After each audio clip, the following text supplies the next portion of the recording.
Assalamualaikum warahmatullahi wabarakatuh. Baleni sik yoga-yoga ki. Waalaikumsalam. Assalamualaikum warahmatullahi wabarakatuh. Waalaikumsalam warahmatullahi wabarakatuh. Ngoso ngger ngoso. Nduk, anakku ngger sing sedinik-dinik sedoblong-doblong tak udang besok buntasing kadewasanmu. Iso dadi wong guna tumrap nusa lan bangsamu ngabekti marang wong tuamu taat sataat aturaning negara taat aturaning agama. Ngger limbuk. Ana dawuh apa yung? Ana ing wektu dina bengi iki biyungmu kaya kurang keduga marang jeneng sira anakku ngger. Sababe apa? Merga kabudayan Jawi, kabudayan Jawa kuwi sinebut budaya kang adiluhung. Kang akeh tata krama, nanging tak delok anggonmu mbeksana ing wektu bengi iki kok kaya kurang prayoga. Mergane aku mung nderek iramaning kendang ana ing wektu iki kok yung. Saking senengku aku nganti tak rewangi lunjak-lunjak ning biyung kudu percaya. Senadyan tata lair aku kaya ngene ning batinku aku ora bakal nalisir saka paugeran kok yung. Oh ya alhamdulillah, Ger.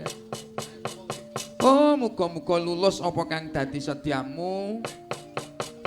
Kowe ngantek besok lamun ta wis ana sing rengkuh isih dadi wong wedok sing resik.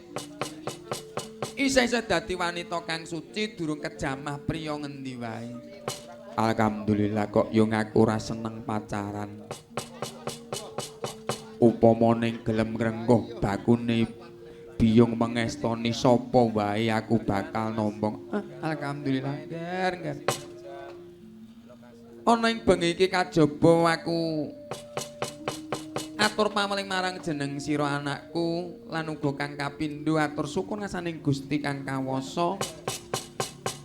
Parandene kinen nderekake adeking pagelaran ngger bersih dusun kang keparing kaadanan warga masyarakat legok sakiwa tengening getasan Kendal. Ripalenggan dina iki nunggalke tekad nyawiji sakjroning ati padha ngadani syukur kusasan Gusti kang kawasa. Kanthi lantaran bersih dusun resik-resik desa ning ayo ning diresiki ora mung desane tok.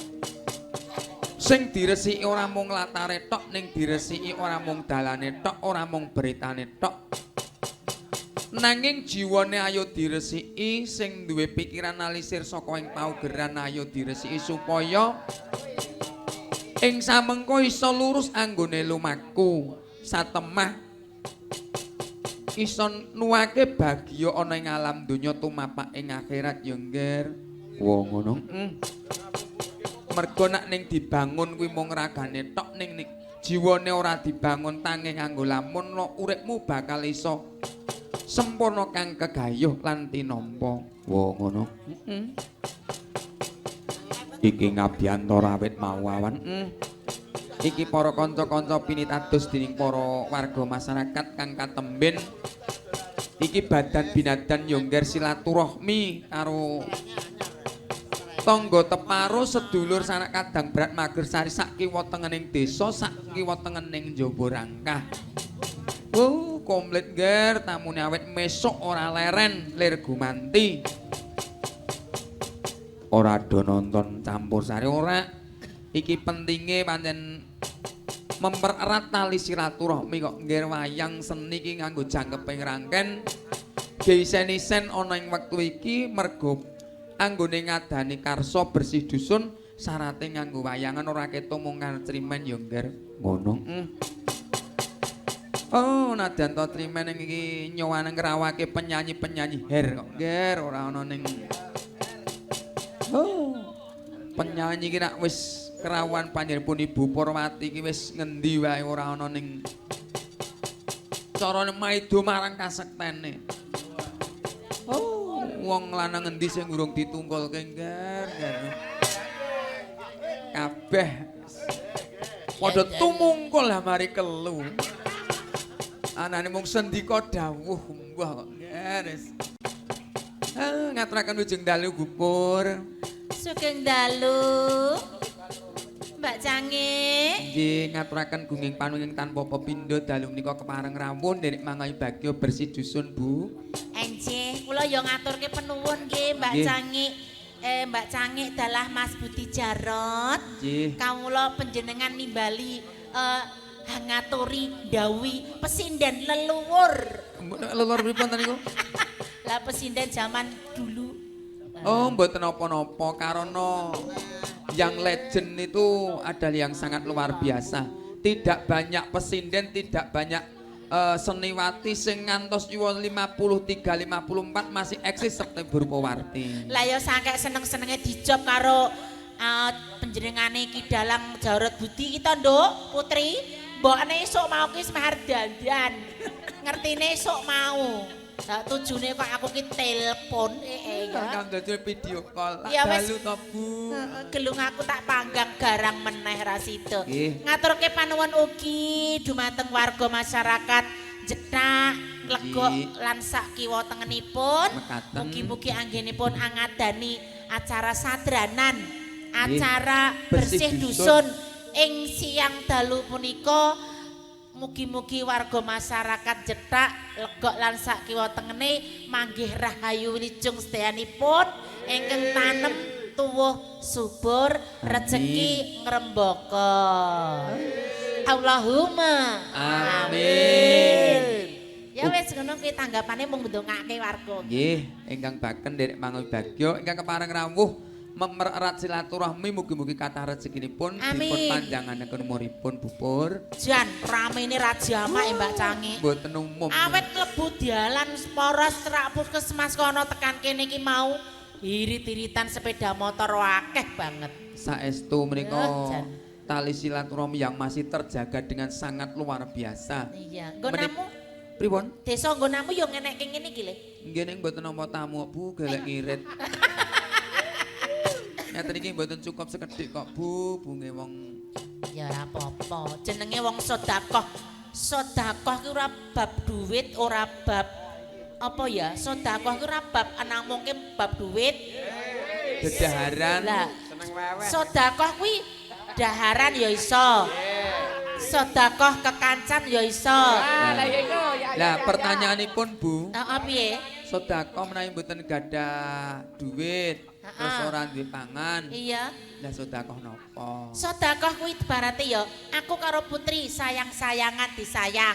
Ya, kuwi ya sedekah. Lah coba aku sedekah karo kowe nyayang kuwi ya sedekah. Ampun Bu. Mbok menawi Pak Ansip mawon menika. Lah ya para yoga-yoga iki nek pengen arep sedekah ya ngambung cara penyanyi-penyanyi ngene. Oh. Sendika dawuh, Bu. Ingkang dipun arep-arep malah menika Bu ning penyanyinipun anggang nyedhaki yoga menika hasilmu ki pira? Ngoten. Yoga-yoga ki rasah dadak nyedhaki sinden apa ledek penyanyi nom. Nyedhaki ki ling tuwek ngene iki wae. Nggih. Ora bakal meteng lak kandhane. Nah, wis ra iso. Bupur. Dalem. Ari paling gandal menika pareng nyawiji ndhaken regenging swasana ngiras pantes tasih andalitir para ingkang kepareng rawuh Anjih. wonten pidalempun para warga masyarakat saperangan kepareng lenggah para bapak-bapak keamanan, bapak-bapak linmas ingkang kepareng angahi karya wiwit kala wau enjang dipun lipur kanthi lelagon-lagon gending-gending Jawi Bupur. Anjih. Nah, dalu menika nggih ngaten. Nggih. Gandeng niki limbukan nggih diaturi gending-gending utawi langgam-langgam mbok menawi kage mas-mas linmas apa banser apa kuwi. Linmas ngersake langgam napa, gending napa? Oh, menawi bapak-bapak linmas menika ingkang disuwun mboten gending. Napa? Gen lak rampung tamune lak iso leren. Dadi kewajibane ya, Mas. Nggih. Nanging mbok menawi kanthi para kanca kadang atur pasugata gegendingan Jawi saged dados jampi sayah. Anggenipun kepareng angahi karya wonten ing paling gandalu menika Bupur. Anjih, aku suwe tak tinting iki tak hang muler kambang. Na na na na. Ayo slendro kena. Sirku arep nyamat, tapi ora apa-apa slendro ya ora apa-apa. Suarane mboke ya salon-alon pulih le. Muga-muga sak teruse pulih meneh. Biasanipun ngoten Ibu, Bu. Piye? Saged pulih malih. Suara kanggo ki dibiyak malah ra iso. Dek, rungokke Van. Sing Ora lah ya. usah kuwatir suwe-suwe pulih ya. Boleh. Iki mau ki ya nek sing anu kangen karo si Mbok. Nggih. Lagi teko ae, Mbok foto sik ngono. Wah dipamerke. Sing marai ngangeni siunge kuwi lho. Gingsule kuwi. Sepiro le? Tole Reno.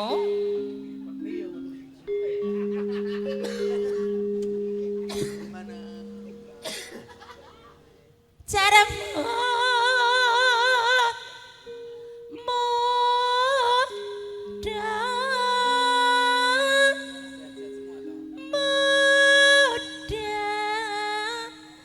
Sang Prabu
susu wayahe jembar-jembar parine lemu-lemu ya mas maneman neman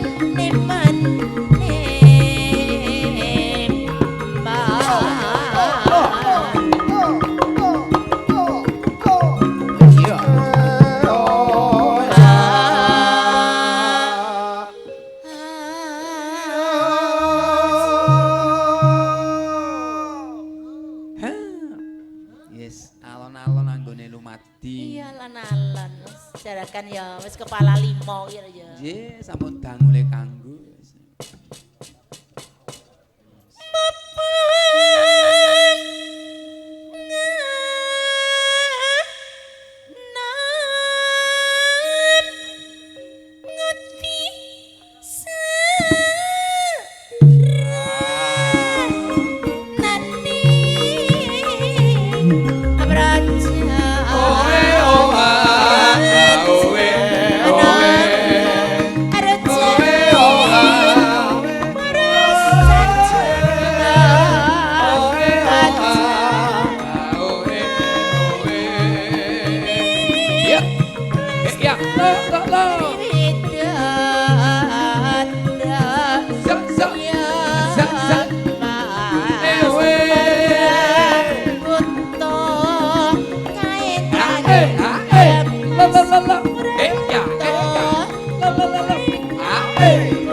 video syuting. Nggih.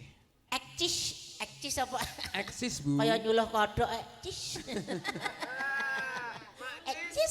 Ekcis. Nggih. Awan mau ya disyuting. Syuting, Bu. Menika dipun sembadani saking para warga. Ayo, kuwi anak karo sapa? Biasanipun menawi piyai katemben karo banse mboten sandadak let 10 kilo semeter men weanan. Weanan. Iya. Lah ngoten. Kadang cedak kok video call. Ki live lho, Cok. Paribasan dipangku ki lho WA. Duduhke gambare. Ngene iki lho. Kula nggih kok, Bu. Pengalaman ada pengalaman tak tularke kowe. Hah, injih matur sembah nuwun. Rumangsaku nek ditulari bangsane sing elek kok cepet. Nggih. Karena kuncine swarga niku sampun wonten men doange mlebu swarga. Nek neraka ku nek ngerti kuncine wis gampang. Gampang. Dilanjut nggih. Nggih monggo, Bubur. Syukur bisa. Iya.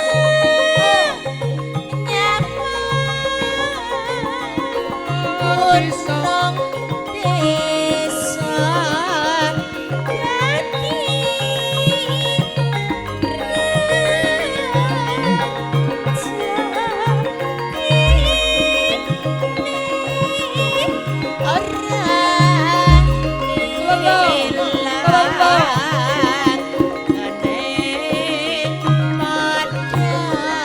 Ya.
Jodokne kowe. Lah siwi lek isih perawan ta, Bu? Siwi kae wis setengah perawan wis. Akor tawa-tawa ngono nek kegelan. Ya, Jodoh menika mboten dipun saged peksa. Jaluk dongane wae muga-muga Amin, amin. sok akhir Desember ki lamaran. Alhamdulillah. Nggih. Kowe nek pengen to mbok iki rondo. Wah, lah iki angel iki. Masalah sih. Ngen kula ngen dene duda. Sugih. Umur 87. Malah karek modare. Yalah Le, mbok wis ra mikir kok ngono. Mikir Ampun anak mikir, putu. Bu. Ora, wis ora. Pun kokean biyen. Kok ndak malah rekoso ning ati. Nggih. Ari paling gak menika tatamtun derek ugi ngaturaken sedaya dalu mantuk para sapa? ingkang kepareng rawuh. Sinten, Le? Menika kathah sanget lumantar WA kala wau nyuwun mangke Piye? senajan to wau sampun dipun aturaken Nggih. sinom nyamat mangke harus di Iya. dalaken malih. Aku ki arep kirim donga muga-muga Monggo. manjing kaswargan jati Pak Diku Sarju. Muga-muga diparingi pangapura dipapanke kaswargan ning jati. Ya. Nggih. Amin. Ya, Pak Di Sarju ki saben-saben aku rene iki mesti panjenengane ling paring dawuh. Ya. Dilanjut ya. Iya. Iki ya sambel gedong kae to iki an. Mas aku dalem melu kabeh kok sing kuru kok diono dhewe iki ngopo to kowe? Pikiran iki mikir apa, Astagfirullah. Lah kok kowe malah ngungkuli dalange? Dalange imbas imbis rawani ngopo-opo. Lho Bu, ampun ngoten. Wong iki nak wong pinter iki permainane halus. Ora kok kasar kudu didelok kanca wong iki Terus? sing penting mangkat. Bang tanglet Mbak Putri ya, Mbak. Kok Mbak Putri. Maine halus. Dilanjut sik ya. Mangga. Jari niwis menang katurunkan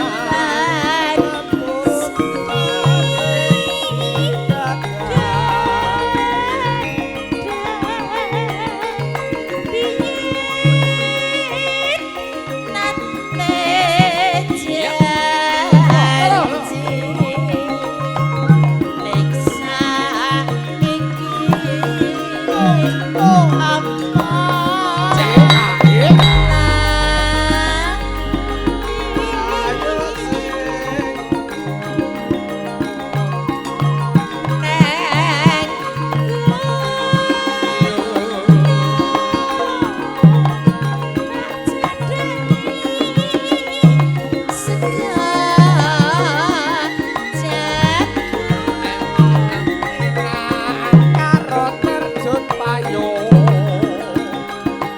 Yo, lo. Halo. Oh, halo.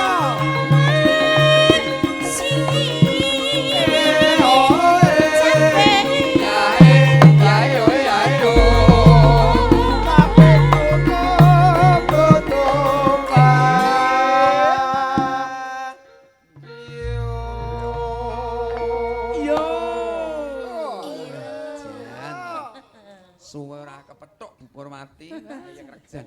Pedhok pisan ora pati suwe. Sesuk isih aku sih mbok jog tanggal piro Le? Tanggal 22 September. Agustus. Heh, Ampun klentu. ora ya. Nggih, Bu. Wonten Wis tuweke lalenan. etanipun Pak Bingan. Oh ya ning gubuk. Iya. Piye Le? Lah iya to, rumah saku kok iki jane iki ngopo apa nomor buke iki ilang. Jane tesih Bu nate kula busek. Diblokir. Anggere WA anu ngomen storine mbok eno mengke kula jeng sowan kalih kek rencang-rencang pados dina selo. Bocah ki lek arep sowan ki ngatek sok kapan, ngatek poso tekane bodo, ngatek suro antek Para ya Allah. kanca-kanca menika nalika sura mboten wonten prainipun Bu. Ya, Mas sesuk Jamiko kalian Mas Reno. iki pemo tak undang ya mesti do ra selo. Jing napa Bu? Besok malam Minggu sesuk. Selo Bu, selo. Nan, Estu. ya maringi donga anu bapake Mas Topik. Oh ngaten nggih. Pendak setahun pisan. Kasuwun kok nek do longgar do tindak rono ya Insyaallah, malam Bu. Minggu. Nggih. Nggih. Tenan iki mbok iki. Ini nek pomodo piye ya piye ra apa-apa. Jane mboten mesti tok-tok beye mesti. Bocah kok terlalu jujur ya. Nggih, monggo para kanca. Seger bisa Iya. nyamang gunung desa. Ya.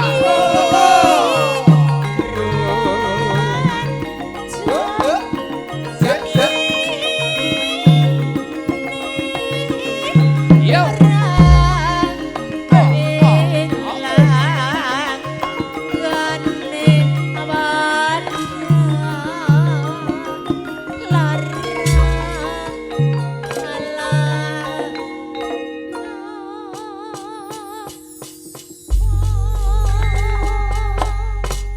Matur sembah nuwun Bu Purwati kepareng nderek mangai bagya kanthi lagon saking Satamwis anakku ngger limbu ana dawuh apa yung sawise kepareng kapurwakan sawanipun Bu Purwati ki nyawiji para kanca kadang Widowati cacah ana telu sapa wae kuwi sak kidule nadan tonom ning ya ora kalah kasektene karo Bu Purwati kok ngger jan ngasatune Salatiga.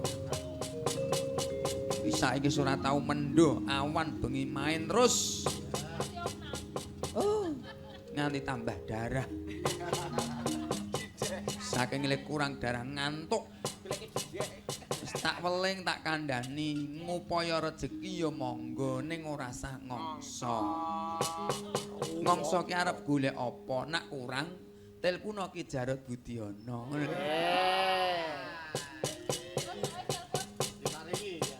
Nak wis telepon nak kei nomor pinku. Utuh. J matur sembah nuwun kapurwakan bubur lumadi ingkang kangge kalih. Panjenengan Mbak Putri Purnami para kanca kepareng kadhiraken. Sore-sore padang ulang ayo kanca dolanan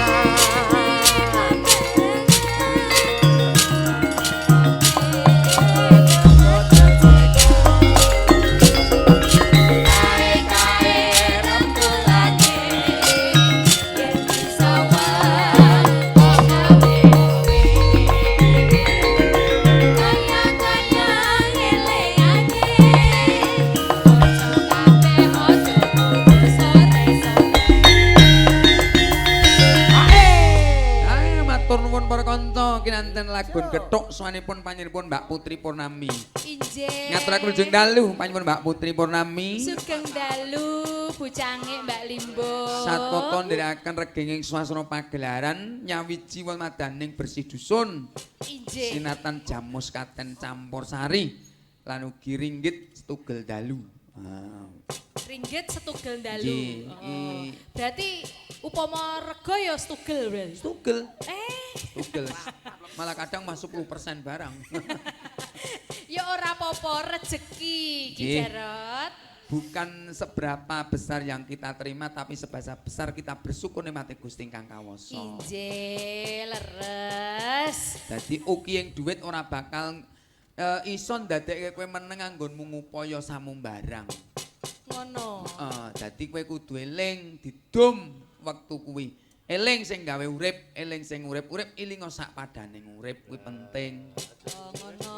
Eling sing gawe urip menungso kuwi ana ning nitake Gusti kang kawasa mula tansah ngibadah miturut agama kang rinasuk. Ilinga sing urip-urip bapak lan ibumu. Ngeten. Tanpa kasih sayang kedua orang tua niscaya kamu bisa sukses seperti sekarang.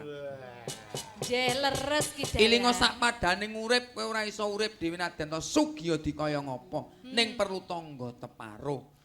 Mula nak kira-kira ngomah ora ngayahi celuk-celuk kanca.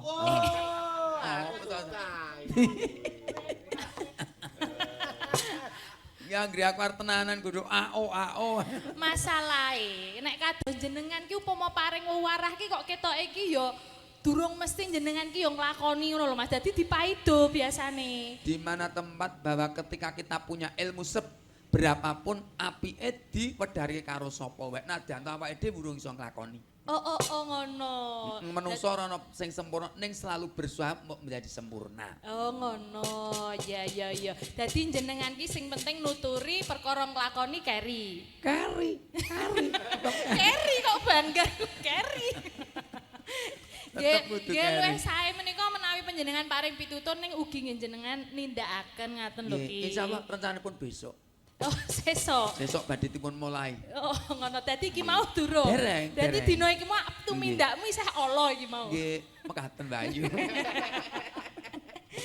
Ije Mas Dalang menika Nggih. sowan wonten laladan nglegok. Nglegok. Nglegok. Ya, nglegok ki nek nggon aku ki ngene iki lho apa jenenge? Nggih. Nglegok. Ngene lho. Oh, nggih. Dadi nek nglegok ki ngene lho, Mas. Kula nggih tau ngerti ning lali jenenge. Tau ngerti nggon apa? Nglegok. Oh, nggon sing legok ki mau. Nggih. Nggih, menika nadyanto hawane asrep Nggih. ning nek iso awake dhewe iki iso dadi anget-anget para rawuh. Njenengan bab menika saged mawon. Laza. Arek kono piye? Kok karek kono piye iki? Nah aku ya ger manut kok, Mas. Tentunya pelukan hangat yang bisa membuat suasana menjadi panas. Ngono ya. Nak Lah- wong lagu ya ora iso nak kon manaske awak. Oh ngono. Lah contone apa? Lah kon dadak takon kaya jek cilik wae. Lho kene wong wedok iki biasane iki butuh keterangan pasti. Ning sanepan kan kudune ya wis ngerti. Oh ngono. Wong kedep pisan ki napa, nak kedep pindho ki napa. Ning luwih jelas anu wae, Mas. Lewat WA wae. Loh. Ning tak golekane sik nomormu isih apa ora ya, Mas? Nggih, Mas. Nggih. Katuran ingkang pripun menika? Menika mbok menawi campur sari menika menawi Mbak Putri Kepareng Derek Ngabiantoro tidak abdul ketika tidak ngetokke grajakan Banyuwangen. Lho. Iki sing ngersake dalange ngono ya. Jalange, lah ning ngatur kok aku. Oh iki. Oh ngono ya. Dadi bengi iki dalange kuwasa. Dalang Nggih. kuwasa murba masesa ana pepanggungan. Nggih, mugi-mugi dados lelipur para rawuh ingkang sliwar-sliwer menika Nggih. nggih Kang Mas. Menika namung jangkeping rangen kewala Mbak Ayu. Dados ingkang baken para warga masyarakat menika ngadani silaturahmi nampi karon panyipun sanak kadang saking papan pundi kewala.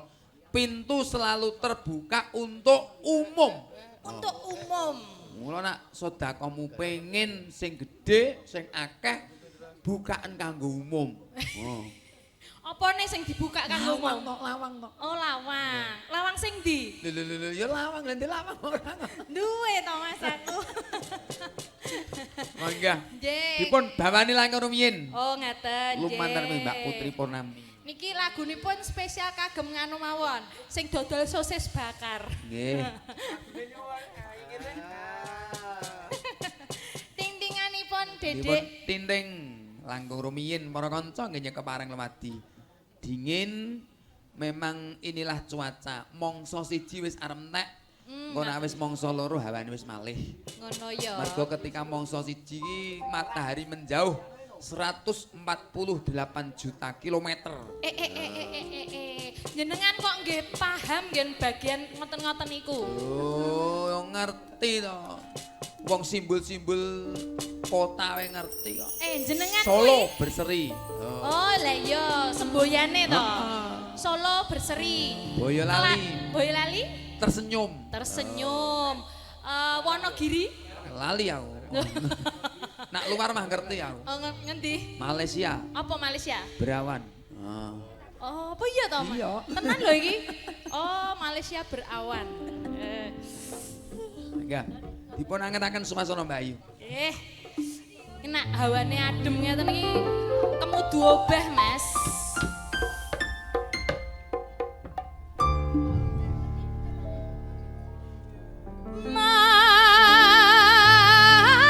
Mamiat maya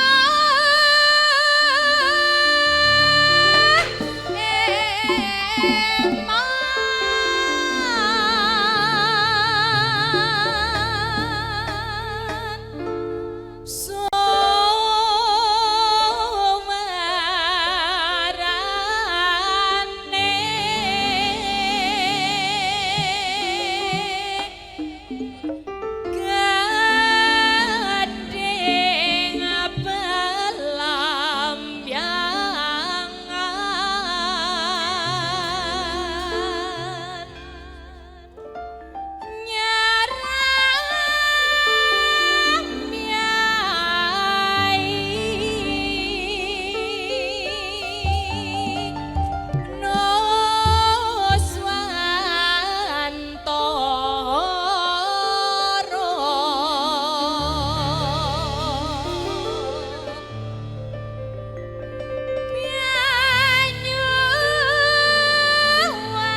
Kendang. Dalem. Pas iki dikendangi ya. Iya. Kata-katane kok penuh makna. Kata-katane. Aja takon susah senang kang disangka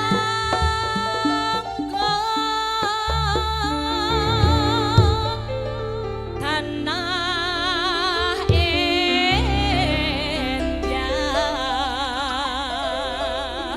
kemeliaring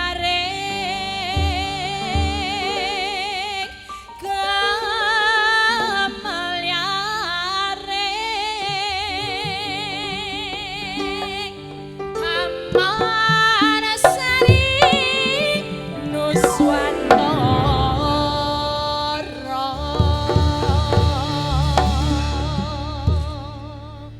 Gerajakan Banyuwangi. Semonggo kanca-kanca Menggah kepareng ngadhaken lagon. Yo! Oi! Oi!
Terima kasih matur sembah nuwun. Pak